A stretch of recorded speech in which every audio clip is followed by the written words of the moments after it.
Hello, everyone. Welcome back to the channel. We got a good one for you today. There's a lot to unpack, and I mean that literally and figuratively. There is a lot to unpack. Let's go ahead and dive right into this box. This release comes to us from a collaboration with Nike and Concepts, and it dropped on Air Max Day. Let's go ahead and pop this top open. I haven't done a real unboxing in a long time. I'm glad to be able to do it with this particular release. Here we go. Special box. Again, I have not done this in a long time. Right off the bat, you can see we have a special edition box. Now, this is different from the ones that released before it. There is a ton of symbolism on this box, a lot of different little tidbits, a lot of things that go with the theme of the shoe. A lot of 60s era related concepts all over this box. So it looks like on top of the box it says the truth was still not a mystery. Concepts here, concepts forever, 69 until. There's it's like a rose here under the starlight. I think this is just probably a random pattern. Can't really quite figure that out. Looks like some kind of animal, like a leopard or cheetah print there in camel green, all for the top of the band.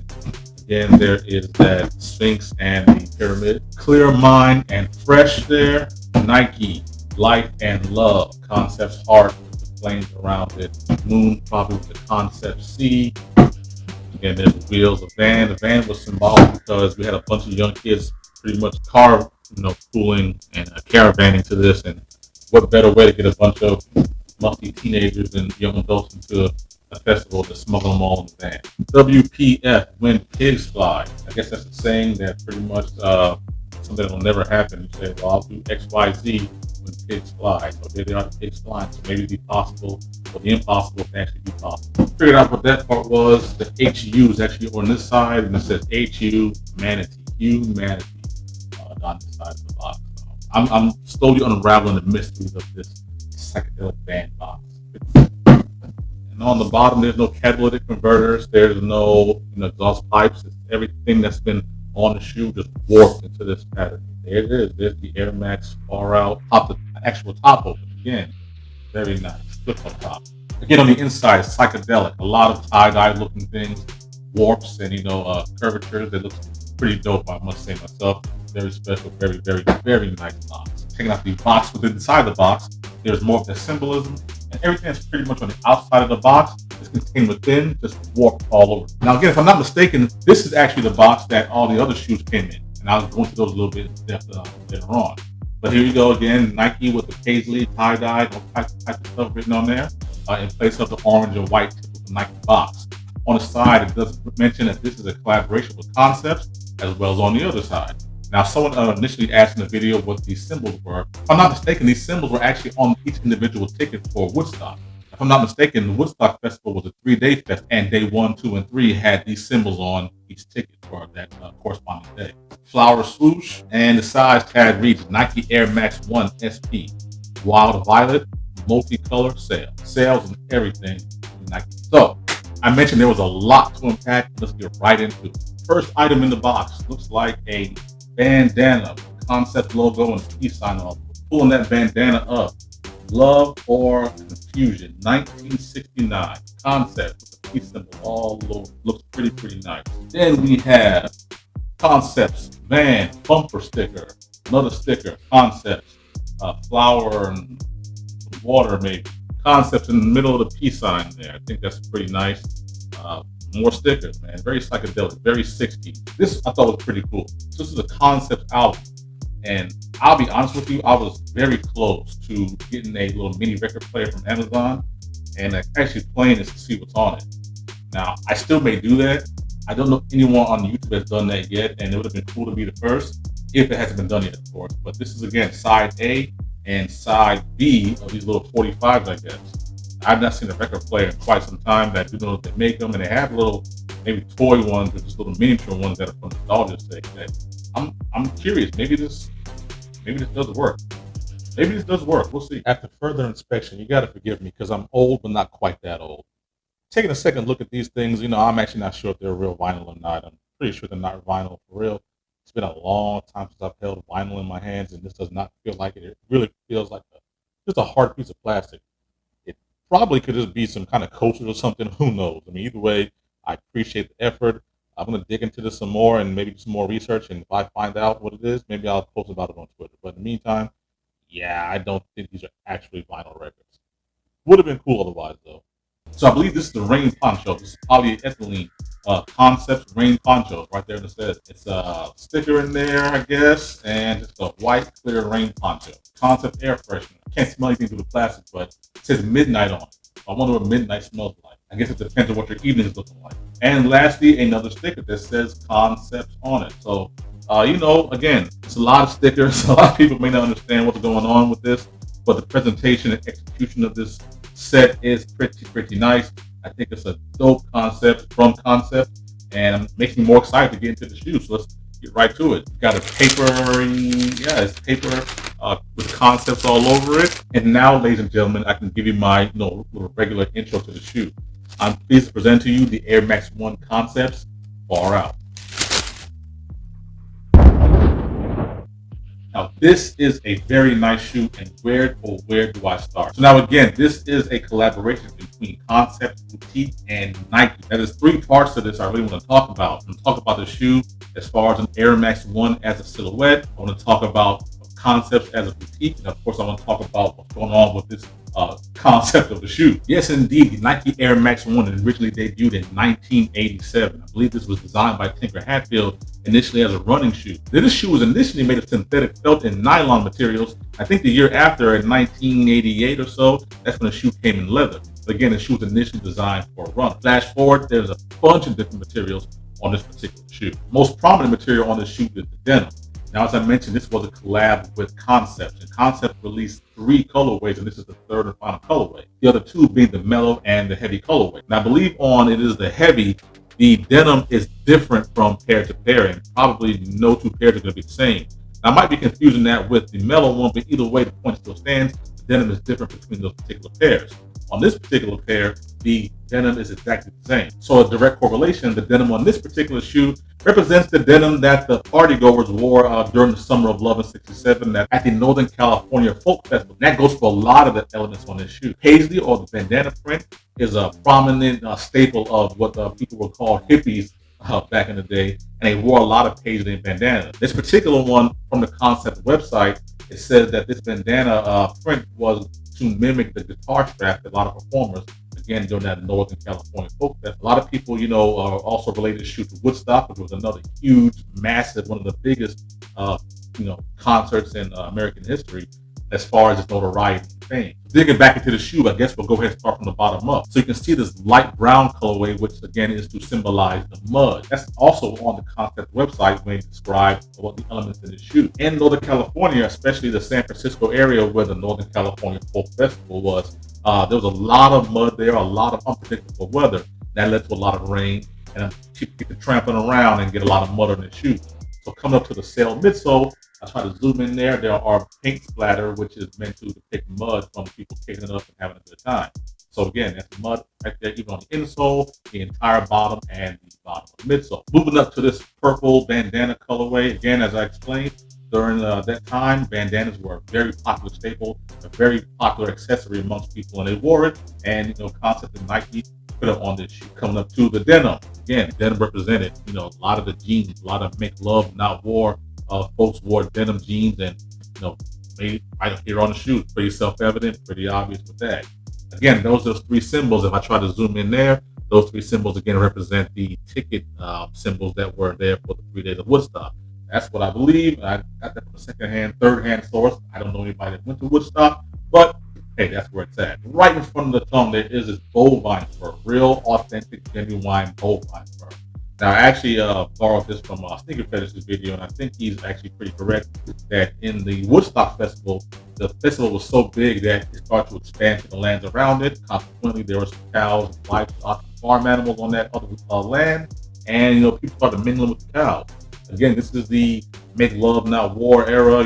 People were just trying to be far out and cool, and so animals were just part of the party. So Bessie made her way onto the shoe. Moving on to the tongue, it's a velour tongue again. Now, I'm not the materials guy. I tell you guys that all the time in my Jordan review. I do believe that this is another velour material, and velour again, popular 60s, 70s.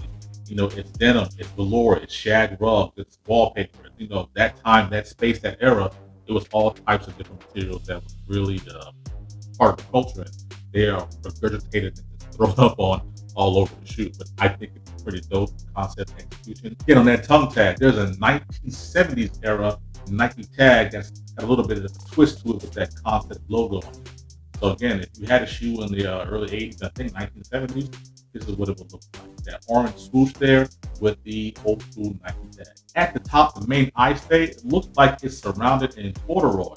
Again, corduroy is another one of those materials. Again, I was an 80s baby. My mom made me wear corduroys, so I'm pretty familiar with that material. Listen, I grew up in New York. It was cold. Corduroys kept the cold out. So I definitely can appreciate the corduroy material on here. It looks like it's what, was a popular thing to do. So here it is on the shoe. So up around the collar, and this looks like it's an interesting part of the shoe.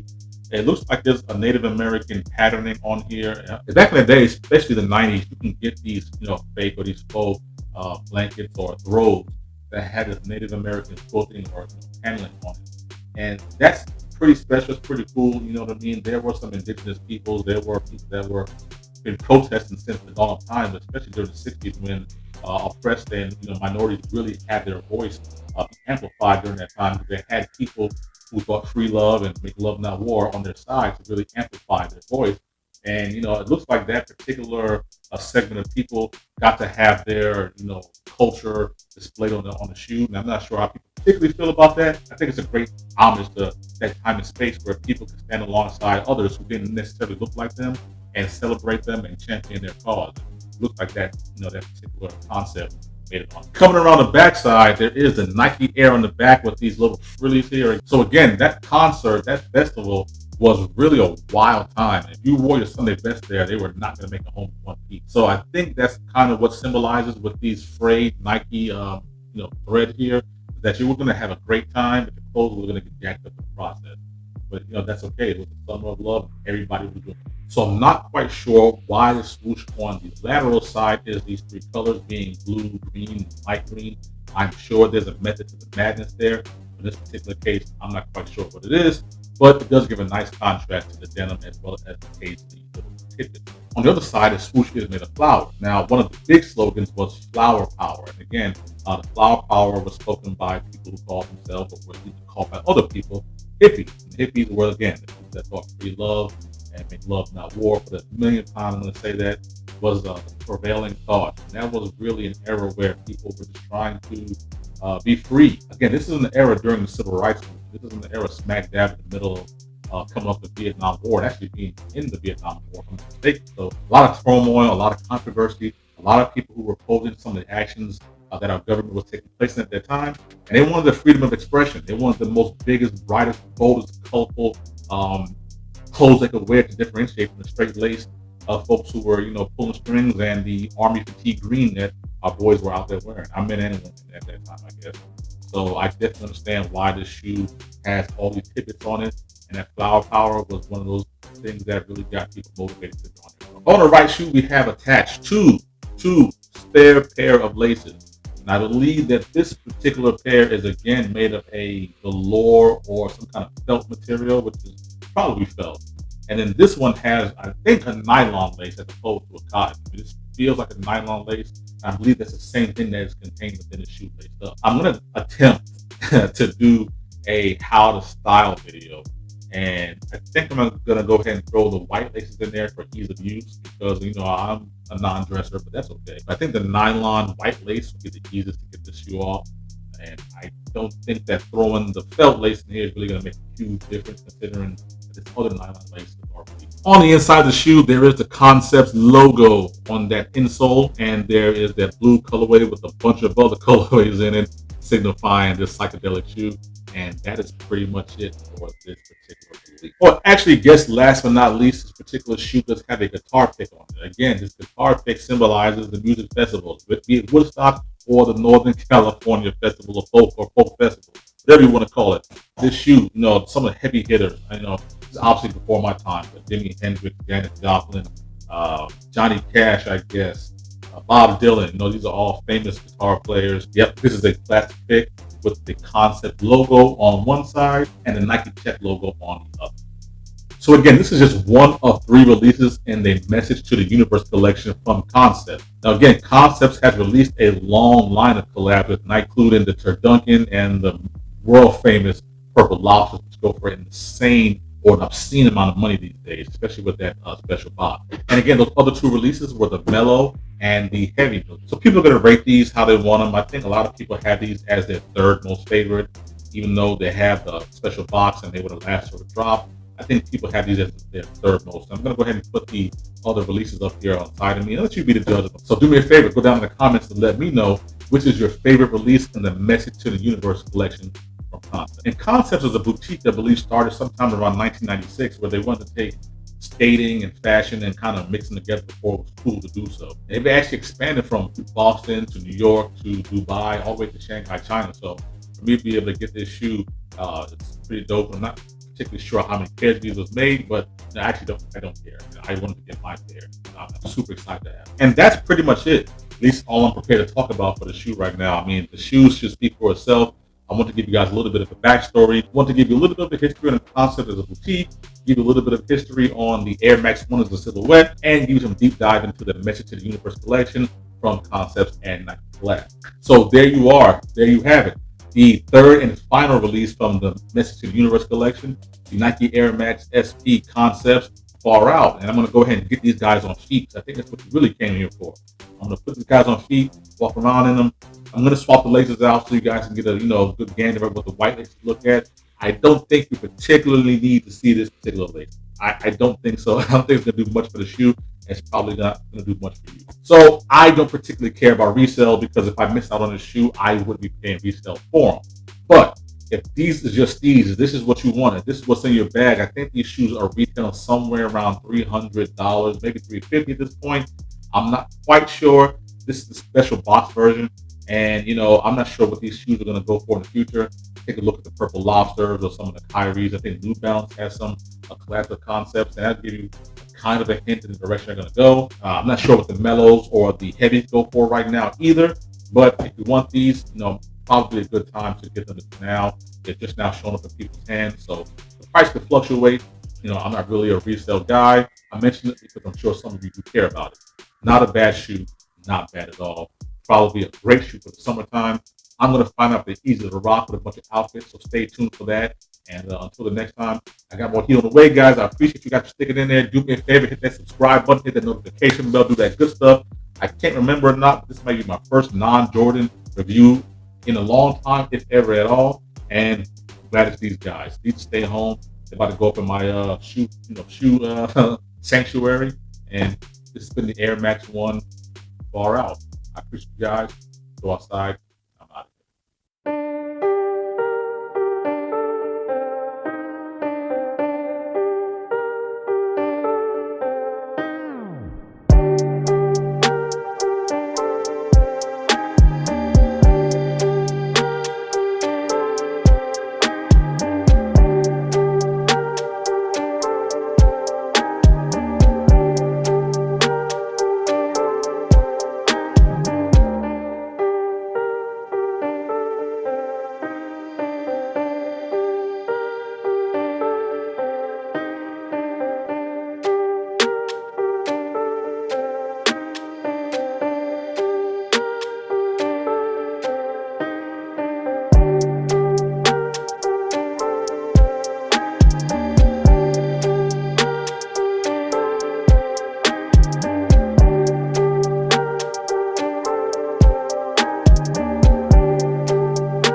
Resell.